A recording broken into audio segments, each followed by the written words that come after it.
விஜயபுரி என்ற நாட்டை விவேகவர்மன் என்ற அரசன் ஆண்டு வந்தான். அவன் அரசவையில் நன்கு கற்றிருந்த அறிஞர்கள் இடம் பெற்றிருந்தனர்.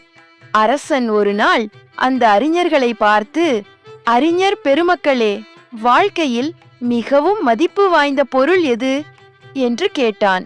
இந்த கேள்வியை கேட்டதும் முதல் அறிஞர், வாழ்க்கையில் மிகவும் மதிப்பு வாய்ந்த பொருள் உயிர்தான்.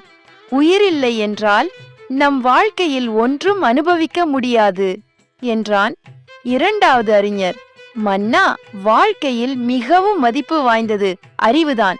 அறிவில்லாமல் ஒருவரும் வாழ முடியாது என்று பதிலளித்தார். மூன்றாவது அறிஞர் எழுந்து, அரசே, வாழ்க்கையில் பொறுமையின்றி நாம் ஒரு கணம் கூட வாழ முடியாது. எனவே மிகவும் விலை உயர்ந்தது பொறுமைதான் என்று பதிலளித்தார். நான்காவது அறிஞர், அரசே, நம்ம பூமிக்கு வேண்டிய ஆற்றல் சூரியனிடமிருந்துதான் கிடைக்கிறது. சூரியன் இல்லை என்றால் பூமியில் உயிர்கள் கிடையாது. எனவே சூரியன்தான் உயர்ந்தது என்றான். ஐந்தாவது அறிஞர், வாழ்க்கையில் அனைத்தும் இருந்து அன்பு இல்லாவிட்டால் மனிதன் வாழ்ந்து ஒரு பயனுமில்லை. எனவே அன்புதான் மிக மதிப்பு வாய்ந்தது என்றார். இறுதியாக ஓர் அறிஞர் எழுந்து, அரசே, காலம்தான் அனைத்தையும் விட மிக மிக மதிப்பு வாய்ந்த பொருள். நமக்கு காலம் இல்லையானால் உயிர் இருந்து என்ன பயன்? அறிவை பயன்படுத்த நமக்கு நேரம் எது? பொறுமையாக இருக்க ஏது அவகாசம்? சூரியனை பயன்படுத்த ஏது காலம்? அன்பு காட்ட ஏது வாய்ப்பு? எனவே உலகிலேயே மிகவும் மதிப்பு வாய்ந்த பொருள் காலம்தான்.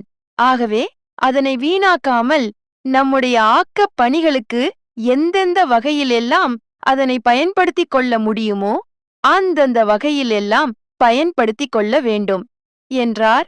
அரசர் அந்த ஆறாவது அறிஞர் கூறிய கருத்துதான் சிறந்தது என்று பாராட்டி அந்த கருத்தை ஏற்றுக்கொண்டார் அரசர்.